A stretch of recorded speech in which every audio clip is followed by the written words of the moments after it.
Buenos días, mis niños de grado séptimo. Quiero darles la bienvenida a la clase de biología y pues aprovechar para darles un saludo de bienvenida. Espero que se encuentren muy bien. El tema que vamos a ver hoy en biología tiene que ver con respiración en hongos y en plantas. Para poder entender el tema, inicialmente debemos saber qué es el proceso de respiración. Entonces, la respiración es el proceso donde los organismos incorporan oxígeno o dióxido de carbono para realizar sus procesos metabólicos. ¿Listo? En el caso de los hongos, vamos a encontrar dos tipos de hongos. En este caso, hongos unicelulares y pluricelulares. Los hongos unicelulares vamos a encontrar todo lo que son las levaduras, es decir, aquellos hongos que son fermentadores. Entonces encontramos los hongos que se producen en la cerveza, en los vinos, y son productores de etanol o alcohol como tal. En el caso de los pluricelulares, los que poseen muchas células, vamos a encontrar que tienen procesos diferentes. En el caso de los que respiran por medio de glucólisis, son aquellos organismos que almacenan el ATP, la energía o la más llamada azúcar, y luego la procesan y la vuelven dióxido de carbono. En el caso del ciclo de Krebs, son aquellos hongos que producen en mayor cantidad de dióxido de carbono. En el caso del transporte de electrones, aquellos que tienen la capacidad de transportar sus electrones a través de la membrana celular y las mitocondrias. Vamos a encontrar 4 tipos de respiración también, adicionalmente de estos hongos, ya sean unicelulares o pluricelulares. Cuando hablamos de aerobio, son aquellos hongos que son capaces de tolerar o que viven bajo la condición del oxígeno, y aquellos que son anaerobios son aquellos que no van a vivir en presencia de oxígeno. Cuando hablamos de fermentadores, como se decía anteriormente, son aquellos hongos que producen alcohol o etanol como tal. Facultativo son aquellos hongos que son así por su fisiología, ¿listo? Y aquellos que denominamos estrictos son aquellos obligados, es decir, los que requieren ese medio para vivir o si no, no pueden adaptarse como tal.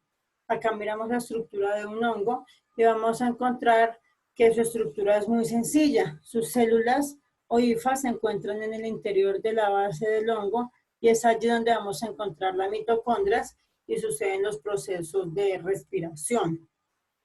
Cuando hablamos de un aerobio estricto, son aquellos que requieren presencia de oxígeno.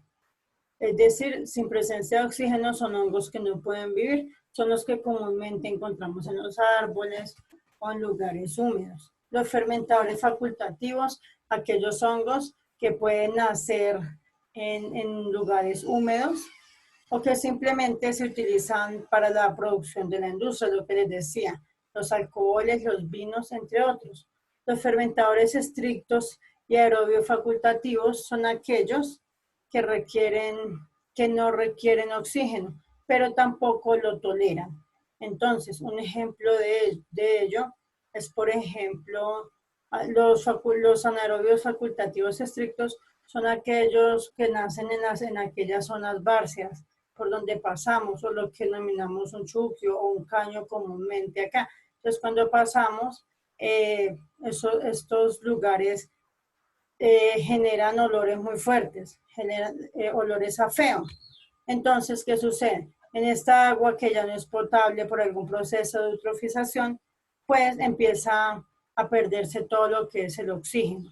Al perderse el oxígeno, pues se va a producir una gran proliferación de hongos y de bacterias.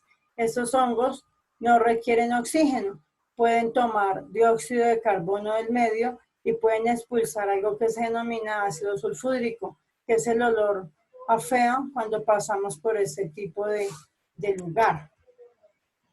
Entonces vamos a ver eso. Los hongos van a tener diferentes comportamientos. Son organismos que unos se pueden adaptar fácilmente y otros no al oxígeno o a la no presencia de ella.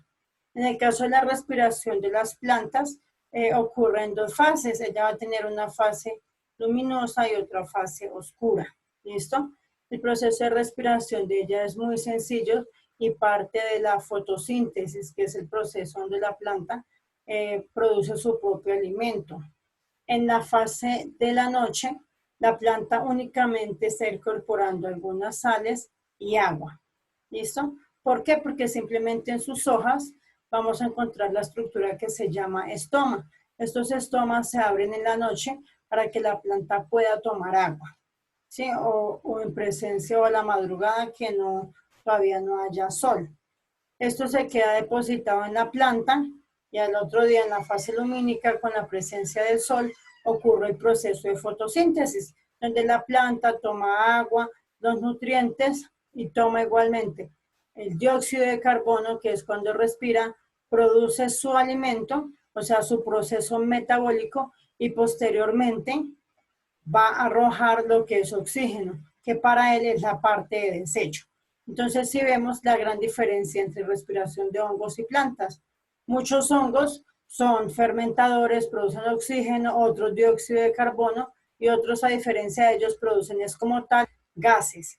Y la respiración de las plantas es simplemente ellas incorporan dióxido de carbono y van a expulsar oxígeno como sustancia de desecho. Espero que haya sido clara. Los espero el día miércoles. Tendremos la oportunidad de aclarar cada una de sus dudas. Les agradezco la atención prestada. Que estén muy bien.